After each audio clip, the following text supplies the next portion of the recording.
పులిహోర చాలా టేస్టీగా రావాలంటే ఈ విధంగా ఒకసారి ట్రై చేయండి. ముందుగా చింతపండుని నానబెట్టుకొని పులుసు ప్రిపేర్ చేసుకోవాలి. పులుసు బాగా పలచగా ఉండకూడదండి, చిక్కగానే ఉండాలి. బాగా నీళ్ళలాగా పలచగా చేసుకోకండి. ఇప్పుడు స్టవ్ ఆన్ చేసుకొని ఒక పాత్ర పెట్టుకొని అందులో 5 టేబుల్ స్పూన్ల ఆయిల్ వేసుకొని వేరుశనగలు వేసుకొని ఎర్రగా ఫ్రై చేసి ఒక గిన్నెలో తీసి పక్కన ఉంచుకోండి. అలాగే కొద్దిగా అల్లం ముక్కలు, తాలింపు దినుసులు అన్నీ వేసుకొని కరివేపాకు, ఎండుమిర్చి, పచ్చిమిరపకాయలు కూడా వేసుకొని ఎర్రగా ఫ్రై చేసుకున్న తర్వాత ముందుగా మనం ప్రిపేర్ చేసుకున్న పులుసు వేసుకొని కాస్త ఉప్పు, పసుపు, కొంచెం బెల్లం వేసుకొని సిమ్లోనే మరిగించుకోండి మూత పెట్టుకొని. ఇప్పుడు అన్నాన్ని చల్లారబెట్టుకుందాము.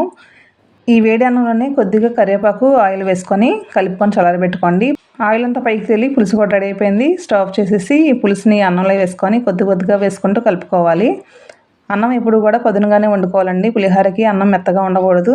టేస్ట్ చూసి ఉప్పు తగ్గితే కనుక కాస్త సాల్ట్ వేసుకోండి. అలాగే వేయించిన వేరుశనగలు, కొత్తిమీర వేసి ఒకసారి కలుపుకోండి. అంతే.